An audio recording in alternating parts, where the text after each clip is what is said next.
Rapids, right? Yes. Yeah. Just about. Just just about there. I don't remember which way the thumb is. And so, you spent most of your life in Michigan. You spent looked like a small bit of time in Salt Lake City when you moved. Yeah, about a year. About a year. And we can't forget Loki. Loki has been Loki is Carla Jo's cat, a black cat. And Loki has actually been written about a couple of times in Star Nations magazine, and I'm kind of hoping he'll come up for a visit a little bit. And if he gets jealous, yes.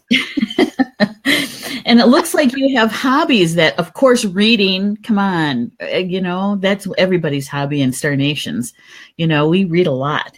Of course, writing and giving card readings. I know that you do some teaching now with divination cards, and I believe you're going to be teaching a pendulum class, right? A divination school. Divination. Yeah. And that's next year, 2018. I can't remember the month. It's St. Patrick's Day. St. Patrick's Day in March. Oh, yay. It's going to be a good one. So, and Carla Jo and I have done this show, Star Nations Communications from Home, together before. And when I was looking at planning out the shows for the month, I was looking at that October 31st. Gosh, what could we do for Halloween? And come on. I mean, why would I not ask Carla Jo to be on the show with me to help us understand and know about the true story about Halloween and Samhain, and how much they're alike and how much they're kind of not alike in modern day, and really, how do we apply the ancient information about both to today, to our lives today. So because we got lots to cover. We got a whole bunch to talk about.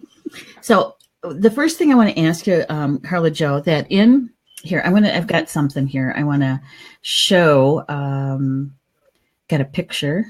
If if my computer will let me. Here we go. I just have to bring it up. Yeah, I have what I have is your cover for let's see, I gotta figure out which cover it is. Communications from Home. I wonder, oh shoot, you know what happened? I got it all ready and I forgot to bring up Dropbox. And I thought I had it all ready to go. Technology again, guys.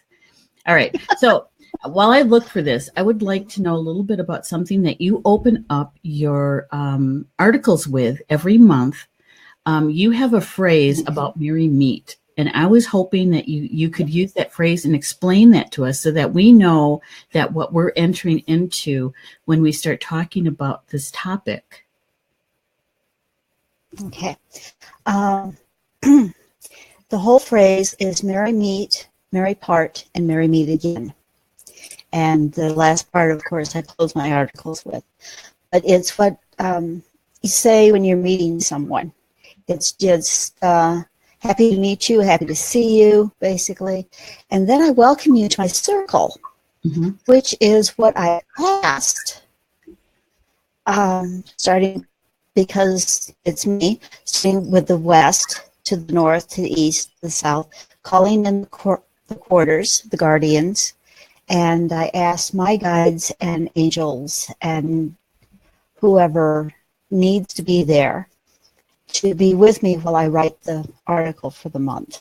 And that's why I cast a circle, and then at the end I open the circle. The circle is open, yet unbroken. And blessed be is, of course, goodbye with a blessing to you. There's also another part that I don't put in the article, but that I always say. And because when you cast a circle, you're showing the light, and everything is drawn to the light, light and the dark. And so there are those that you call in, and those that just kind of show up. So every time you open the circle, you have to tell those that just showed up to get gone. Oh. And what I say is thank you to those who came and answered to my call. Stay if you will, go if you must. And those who came not in answer to my call, be gone. Oh. And that gets rid of all the little things that showed up, and that would stick around. Now, the good things, the guardians and those, if they want to stay, hey, that's fine. That's a good thing. But that is where the phrase came from. And I wanted to our guests to know, our audience to know that we're actually setting a sacred circle when you do that, and why not? Yes. Why not set it on a night like tonight, right? Well, of course. Yeah. So and of course, I already did. So. But our audience may not have known that, and the pagan tradition, in the solitary witch tradition, right, Wiccan tradition, that you're casting a circle. Yes. Yeah. And that's what you do. What you do is you face each of the directions, and each time you face a direction, you call in the guardian spirit of that direction. I use different gods and goddesses. I use the 4 archangels. It would be Michael to the west, Raphael to the north, to the east, and of course Gabriel to the south. And I call in Gabriel anyway when I write, because he is the patron saint of writers. And the south is fire, and that's inspiration. So I call upon that every time I write. It helps. Yeah. Yeah. Don't have writer's block that often. And sometimes it just comes straight through like you wouldn't believe, and you're going, did I really write that? And you have to stop and take a moment and go, my hand did, I'm not sure the brain did. Well, the thing is, here, I did get the article. I'm going to show this. I see that. Yeah. And so, this particular article, Meg is in the house. She's saying hello to Carla Jo and Neshi. Hey, Meg. Good. Thanks for joining us.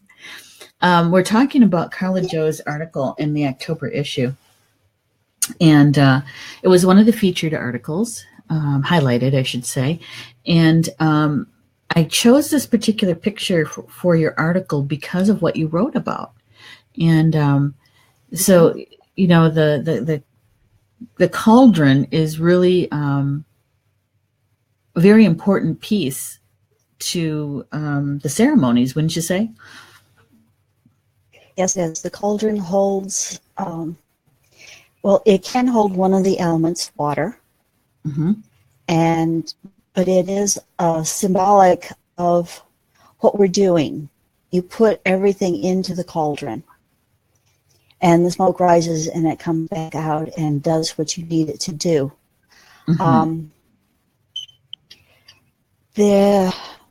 And of course, the fire. You have the 4 elements on all your altars, and every time you cast a circle, you have earth, air, fire, and water. Earth is often represented by a little bit of salt, which you put a few grains in the water. The cauldron or the chalice will hold water. The candles are air with the smoke, and they can also be fire. And that's it. Yeah. Earth, air, fire, water. That's it. Yeah. Cool. And of course, in the pentacle, you have the 5 points: earth, air, fire, water, and spirit, which is a 5th element that you don't see. It's what is there. And then the circle around the pentacle reminds us that we are all one. It joins all 5 elements. It joins all the peoples. It joins everything. We're all one within the circle of the pentacle. And no, it is not Satanist. Right. Not originally, at any rate. And I love it when Christians tell me I'm going to go to hell. I just laugh because as a pagan, I don't believe in hell. Right, right. We don't believe in a personification of evil. So there is no devil. There's no hell. There's just the life after this one. And that's what we're celebrating tonight. Okay, so say that one more time. Yeah, say that one more time so everybody gets that. What are we celebrating tonight? Part of what we're celebrating tonight is the life after death. We are honoring the people who went before us, our parents, our grandparents, our friends, the rest of our family. We are honoring all of those. We are honoring those on the other side of the veil, which has become very, very thin at this time of year, so that we can more easily communicate with them and they can communicate with us. But we are celebrating life after death. We are celebrating the fact that life continues. All right. And I'm reading this right now. Life after death. Okay. I'm putting it into the comments so that it's there, so then I can bring it up. Yeah. Okay, so if you could help us understand the tenets, the important underpinnings of the celebrating and honoring those who have gone before us on this particular night, helps us to understand why we would be doing things now in modern day. Okay. Let's see if I can do this. Okay. A little help, guys. All right. We honor all of those who have taught us. All of those that have gone before us, we stand upon their shoulders. We learn what they teach us. We learn what they taught others. And that brings us higher and closer to our goals. And also, it's just a way of continuing family. Family can be either, there are 2 types of family, the into and the family you choose. And sometimes we have to get rid of the family we're born into and settle with the one we choose because of different things that go on in the family. Abuse, alcoholism, drugs use, all of that sort of thing. So you separate yourself from them and you find another family, one who resonates with you, one who talks to you, who sees you as you are. And I'm sure that everyone listening to this and all of those that read our magazine have chosen us as family, as we have chosen most of them. But it's all about the connections between the people. Okay. The connections between the souls, between the people. Okay. So I just wanted to ask those that are watching our audience, if you wouldn't mind sharing and liking the live stream.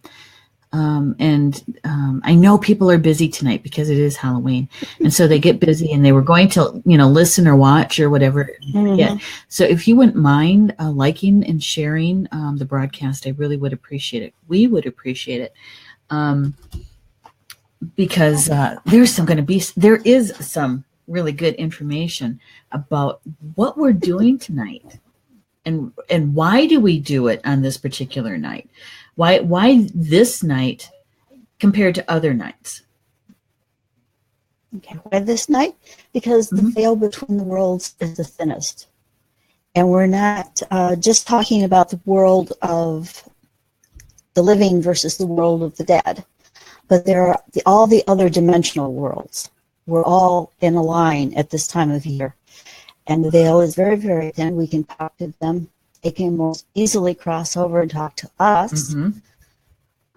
And it makes it much easier to talk to people, to communicate with them, to ask them questions, to just be with them, to know that you are not alone. Unfortunately, veils are thin.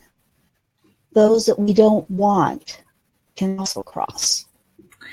Oh. You were talking earlier about the legend of Sleepy Hollow and how he got lost. And the Headless Horseman was one who had crossed. We talk about Rip Van Winkle and his 20-year sleep. Yeah. And the Catskills. He followed the fairies into the mountain and went bowling and played ninepin, and he woke up 20 years later. Well, that's what kind of happens if you slip across the veil and you don't have an anchor on this side, which is one of the reasons you cast a circle when you're working with the other side. When you're standing between the worlds, as we say, between the world of the death and the light and the dark. And so you have to have an anchor. It's easy to get lost. Okay, so what you're saying is that it's multidimensional. And when you're working with the elements in the way that you do and to connect with your ancestry, family, blood and otherwise, on an auspicious night like this, that you want to be able to be anchored to your present life so you don't go wandering about different dimensions without knowing how to get back. Yeah. And also the circle that you cast protects you from getting lost, but it also protects those within the circle from those coming through. It keeps out the nasties, if you will. The ones who shouldn't be there, the ones who are just trying to take your light. Okay. Always, when I do any kind of working, I cast a circle. And so whether because it's just... I'm sorry, go ahead. Yeah, whether it's a full-on ritual or just a little writing my stories. Okay. There's always protection.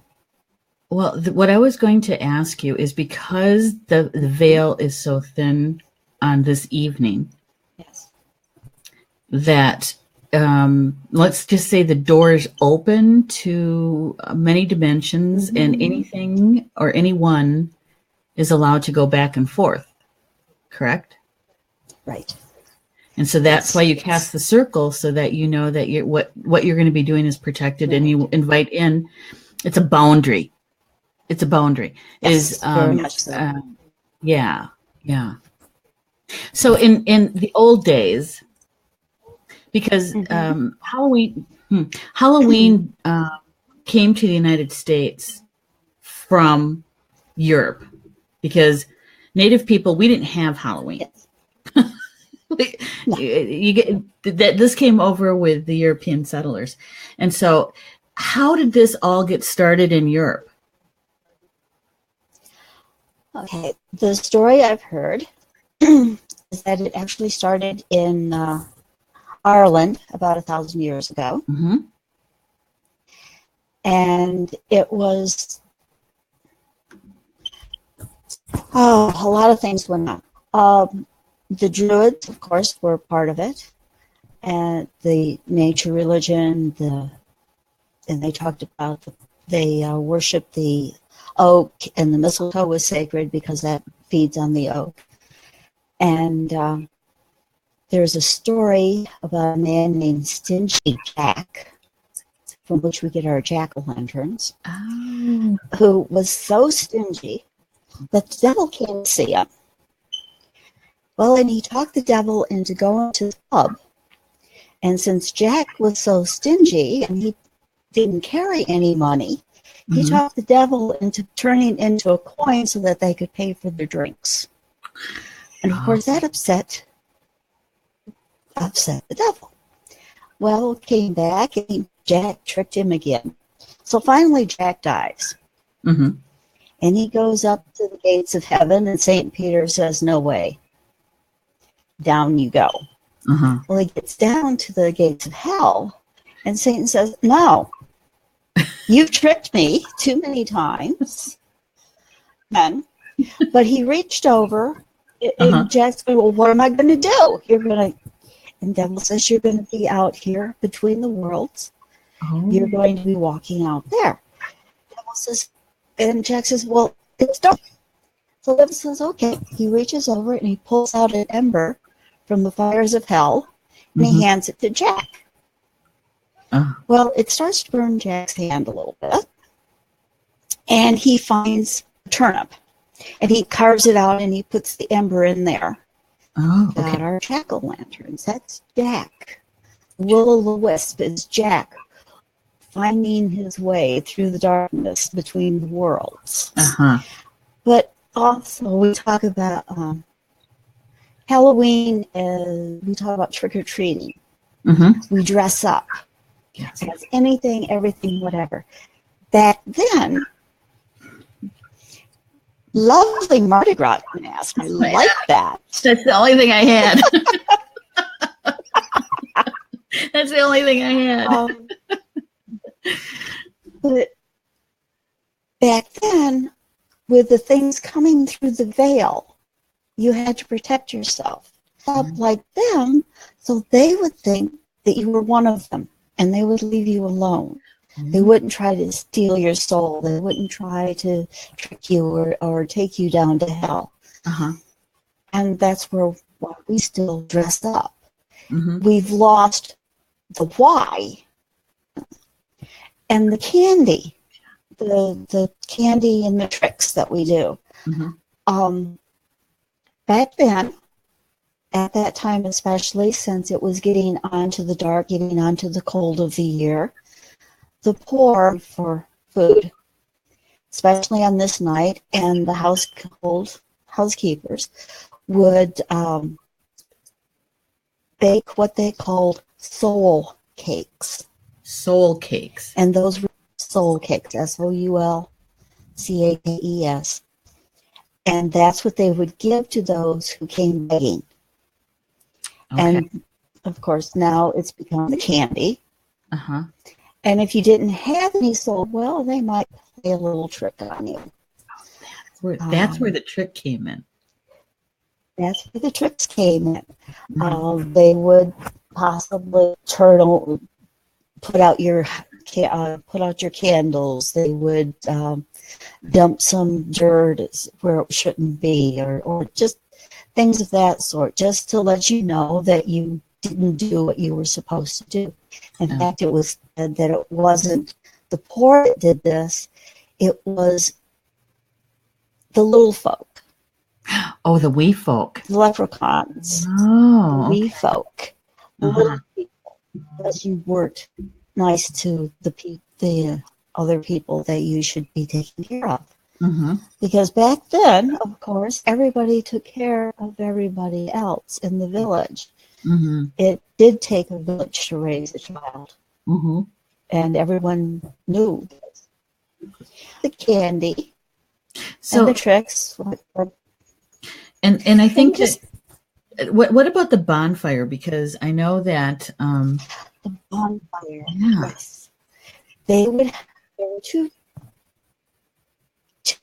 There was one where they were burning the bones of the dead because there were too many deaths, or the graveyard had gotten too small, so they had to make some room. So they dig up some of the bodies, and then the ashes would be spread back on the graveyard. And those were called bone fires. And then there were the big bonfires that was just light to keep away the evil. Okay. you could, and nothing could get to you because the light destroys dark. Right. That's really Okay, so there were two fires then. There was two fires, one to burn the Mhm. bones of those who have already passed on, right. and to make room in the cemetery. And then the other one was to literally to light up the dark. Right. Okay. And so There would be the bonfire. Okay. That's what, and is this the time of year then that in the fall at this particular ceremony, is this a Samhain? Is this where they would have the cattle jump the fire, the flame for good luck? Or is that a different Okay. ceremony? That's Beltane. That's in the spring on May Day. Okay. Yeah. Which is what they're celebrating in the Southern Hemisphere tonight. That's right. No wonder I brought that up. Because it was bugging me. I kept hearing, ask about the fire, the bonfire, and I saw the cattle jumping the fire, and that's at Beltane, but they're in the Southern Hemisphere. That's at Beltane. Okay. That's to make sure that your cattle and you have lots of children and you pass the grain over it and all sorts of good things on Beltane. Hey, Rob. And have a great time. Hi, Rob. And we got Holly's in the house too. Hi, Holly. Hi, Holly. Yeah. And of course, I always make Meg laugh. I always make her laugh. So everyone laughs. Oh, and then Mary Ann's here with us too. Hi, Mary Ann. All right. Hi, so Mary Ann. with the soul cakes and the bonfires, you were telling me that this is actually a new year. Yes, this is the Celtic New Year. The Celtic New Year. The Celtic New Year, it began at sundown tonight, and it will last till sundown tomorrow, when the next day begins. The ancient Celts and the Irish all saw the day beginning at sundown, not at sunrise. I have no idea why they did, but they did. The sundown, it is Samhain. It is the Day of the Dead. It is the feast of, it is the last of the, beginning to be the last of the harvesting. What they celebrate next month. But also, the wheel is turning into the dark of the year. Our next holy day is the winter solstice, Yule. Right. Because isn't this right in between? It's at the cross quarters, right? Yes, it's right in between. Yes.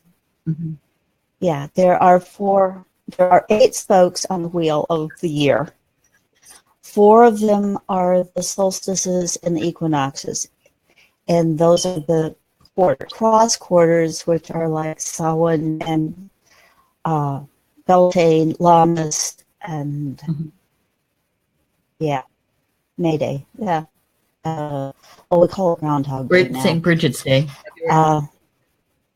St. Bridget's Day in February.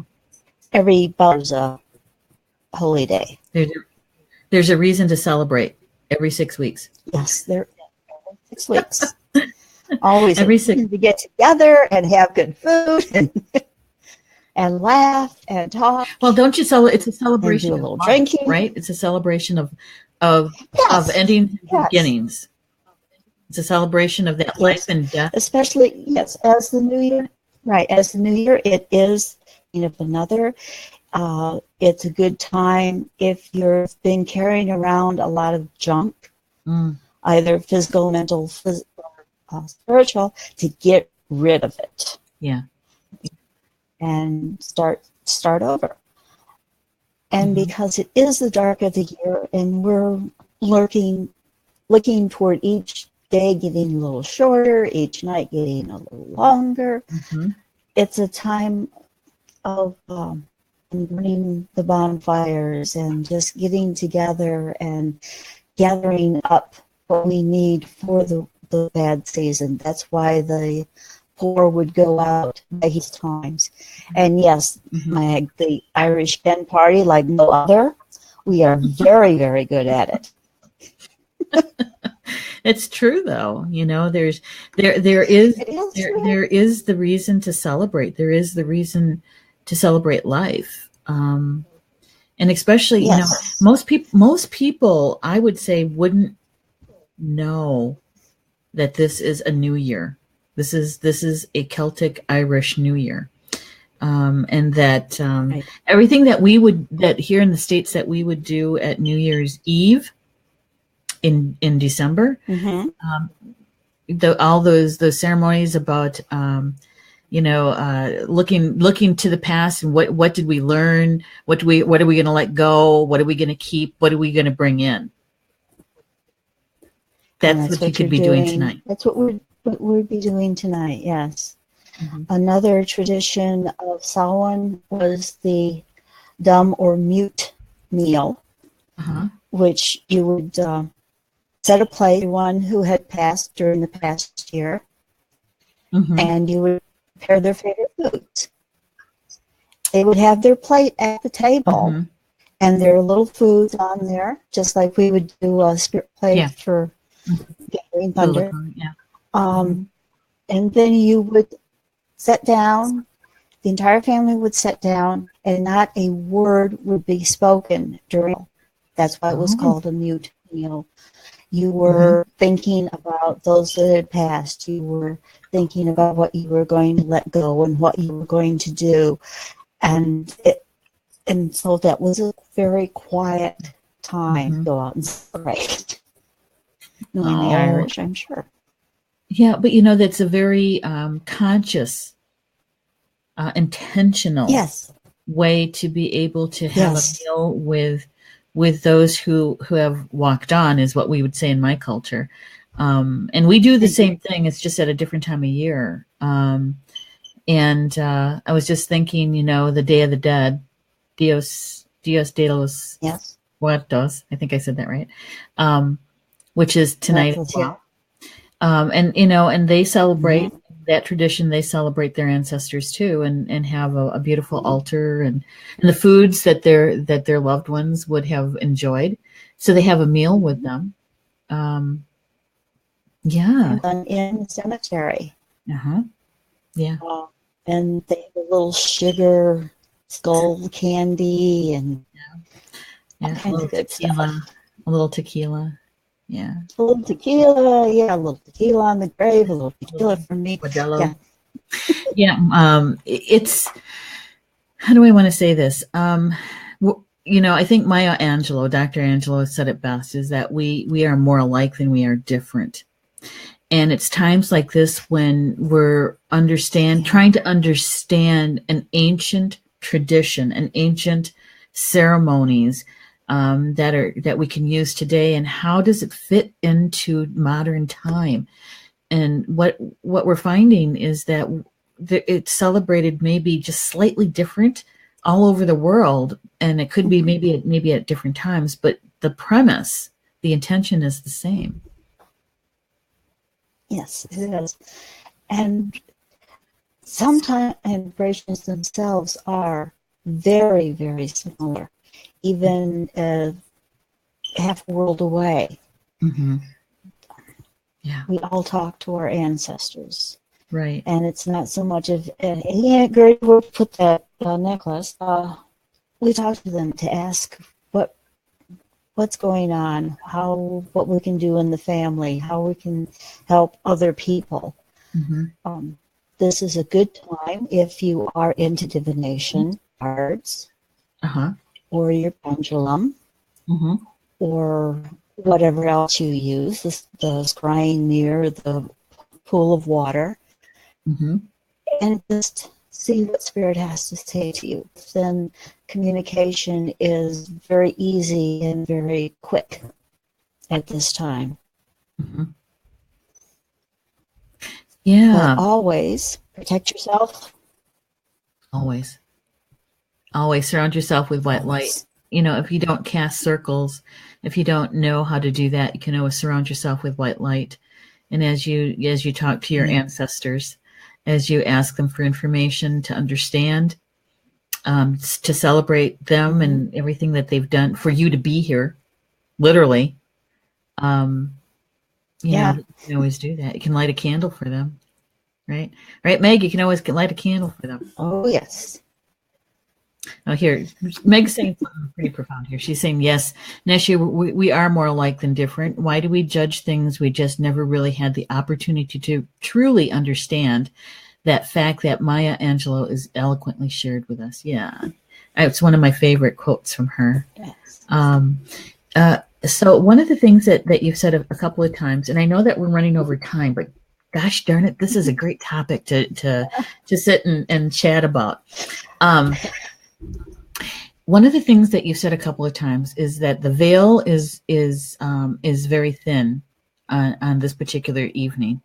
Now, would you say that in the energy that we live in, the frequency that we live in currently, that the veil is thin to begin with, thinner than it's ever been? And so on a night like tonight, it's even thinner. Yeah. Right? And so to me, it's almost like non-existent. Yeah, almost non-existent, I would think. Yeah. It used to be, you would think of the veil as a drapery, where no one can see out, no one can see in. Like a brocade drapery. Yeah. The insulated ones that don't let the light in. Warm and cool. Yeah. Don't let anything in.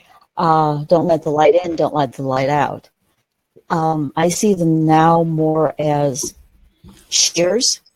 The time. How it used to be at this time of year, kind of sheer where you could see and cross. I see that as it being that almost all the time. So tonight it's almost non-existent. It may be actually opened a little bit. Yeah. Instead, it's much easier. Yeah, the way this age and the way that we are ascending, the way the stuff is just going on, and so many are turning to their spiritual sides, that thins the veil. Right.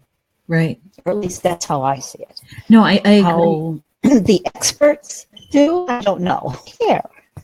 Well, and the thing is that we're also more consciously connected to others. I mean, especially here at Star Nations, we really do believe that that interconnected, that we're all related. The Mitakuyasin, the Yage Nagonan, that we're all related, and everything that we do affects another being somehow. And that just isn't in the seen world; it's also in the unseen world. And so when we're talking about the thinness of it, and we're also more connected to the earth, to grandmother, to Unchimaka, to Kokoniski Khan. We are much more aware of her and our connection to her consciously, right? So I wonder, sometimes this is the Sagittarian in me, the philosophical stuff. I wonder, thousands of years ago when Samhain was first starting to be openly celebrated and used as a ceremony, as a special day, because the ancient ones were so connected to the earth and they're living their lives much differently than we do, then I wonder if the veil wasn't thin then too, like it is now. Thinner. I would suspect that back then. Everyone was so close. You talk to your ancestors all the time. You talk to them every day, just at the New Year. You talked to the animals, thanking them, saying, we're hungry, we're sorry, but we have to kill you. Thank you for standing in front of my arrow or knife or whatever, so that my family may live. We honor you. We'll draw you up on the wall in our cave. We'll paint you on the side of our teepee. We'll draw on rocks all over the place. Yeah. Everything was so much closer. Well, and I think it depends on the culture too, because my husband, Paul, he just came back a few days ago from an elk hunt, and he did harvest an elk. And the guide that they were using was part Native American. And it was kind of really interesting because Paul has learned how to give tobacco to honor the life force of the animal that just gave its life for us. And so he was doing a tobacco ceremony for the elk, right? And this other native, his way of honoring the animal was to say the Lord's Prayer. And when Paul's telling me this, I'm going, wait a minute. You have a native saying the Lord, our daily bread, and you have a full-blooded German, European heritage man giving tobacco. And the irony. This elk was covered. Oh yes. Oh yes. And the thing is, because of the. Yeah, go ahead. Go ahead. Now, I was just because of the colonization, we're forced to into the church at point of gun, right? Just like they agreed to leave the East Coast at point of gun. But so those traditions have some of the native traditions, while the Europeans, especially now, look very heavily toward the Native Americans and their spirituality. Right. You'll see them and more now and because in finding the Native American spirituality, they're also finding their own ancient spiritualities. Yes. They're like we're talking about, the same thing, slightly different but the same thing, celebrated differently but the same thing. Exactly. And the thing is that when we talk about the Native Americans and how we were moved west, right, in our lives, my ancestors' lives were completely changed, which leads me to the modern day me, walking in two worlds basically. But the Irish actually had the same situation where they were pushed from the east to the west, and that their traditions were also changed, and they did it to survive, so that their children would survive, and so it's very similar, And so it's I just find it fascinating that we have this celebration, this honoring of the ancestors at Samhain, at Halloween, that was brought here to Turtle Island, that we call Halloween now, is the holiday, right? Right. And it's to honor, and I think it's like it's coming like full circle, that even though that they're calling it a different kind of celebration, a different way of ceremony, it really is still honoring the ancestors, which is what we've always done. Yes. Yeah. Yes. But they are. Well, and we're talking about the Irish and the Native Americans. Back when the potato famine hit Ireland, it was, I believe, the Cherokee. Yeah. Cherokee or Choctaw. It was Cherokee. Yeah. Cherokee collected money to help the Irish to live through the potato famine. Yeah. There's a connection there. Big connection. Yeah, it is. And, and the thing is that during that time, the Cherokee weren't exactly rolling in money, There were no casinos yet. There was no, No, there weren't any mining done on their reservations. You know, they're the ones that had the well, and they Trail of were Tears. You at that know, time too.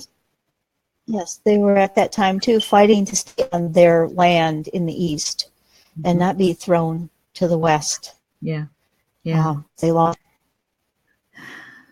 at point. yeah. You know, and You don't bring a knife to a gunfight.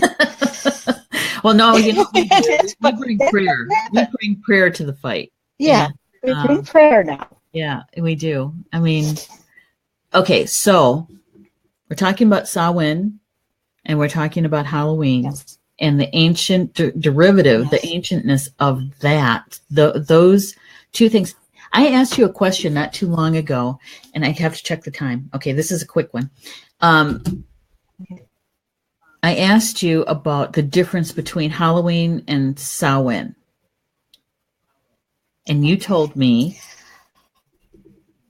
Mm-hmm. yeah, Well, Samhain is the spiritual side, my side. It is talking to the ancestors. It is honoring those who have gone before. Where Halloween is, the candy companies made it, tell you the truth. They make the candy company a lot of money tonight. But they're still sort of honoring because it brings families together, it brings the community together, like Samhain did.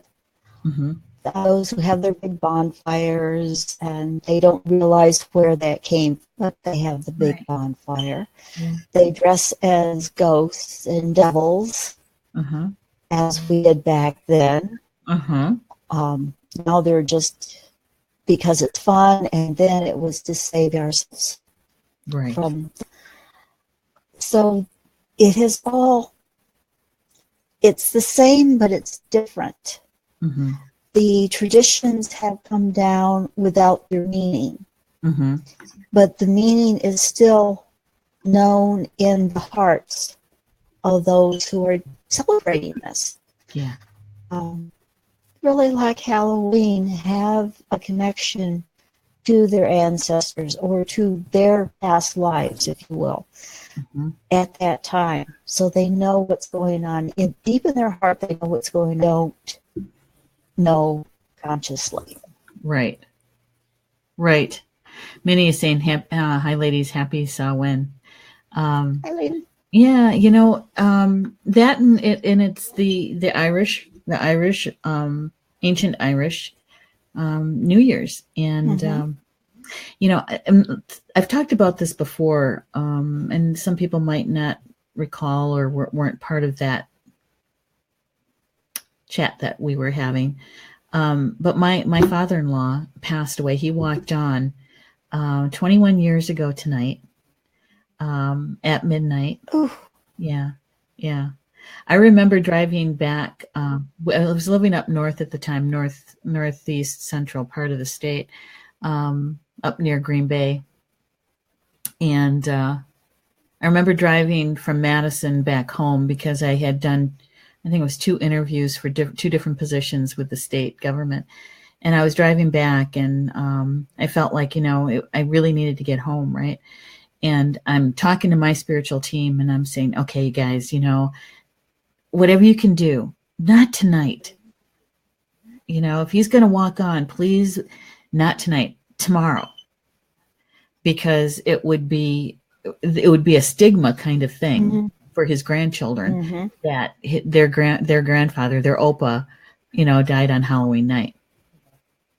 And so anyway, I get home to a telephone call that I had gotten both jobs. I had to choose between the 2. So it was like, yay.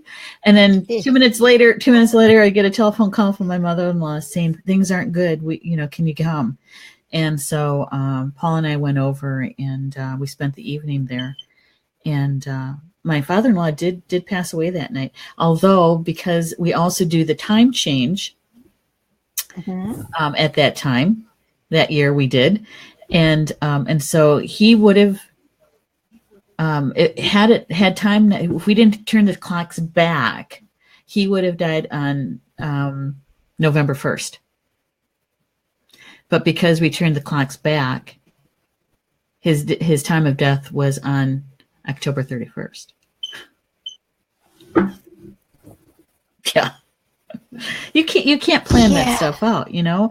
Most people think, you know, it's quite a story, but I mean, that's what happened. Yeah, and we don't plan that, but no. And let me tell you, when they say that the veil is thin at this time of year, they aren't a kidding, because we were very busy in that room that night. And and so, you know, it reminds me of Al whenever this time Halloween rolls around.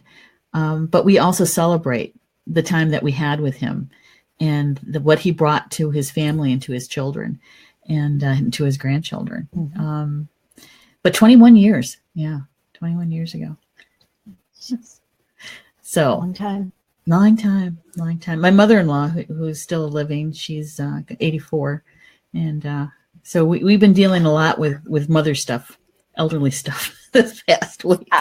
And so she's going to be moving up here with us. Yeah. So anyway, that is, thank you so much, Carla Jo, for taking the time out to be having me and having this juicy conversation about Samhain and Halloween. I love talking about this stuff and understanding the nuances of it, you know? Yes. Yeah. And I wish Loki would have. And sometimes I don't. Well, he came while I was in the waiting room, and decided it was okay. He didn't want. It was okay. Mom could talk to anybody she wanted to. He didn't have to be there tonight. Okay. All right. Usually he's right up here trying to help me type. Well, the next time we'll have a photo of him. Yeah, you can join. Okay. So anyway, thank you so much, and thank you everybody in the chat room. Thank you.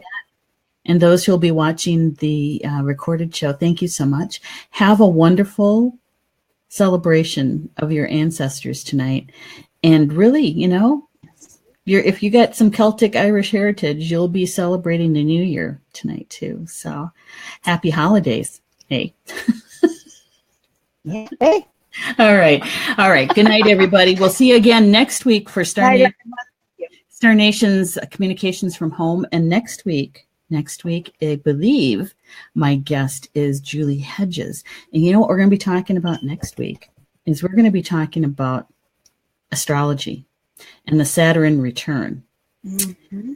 Yeah, we need to understand that a little bit better. So we'll see you next week, 8 p.m. Eastern, right here for Star Nation's Communications from Home. Good night, everybody. Good night, Carla Jo. Good night, Neshi. Thank you.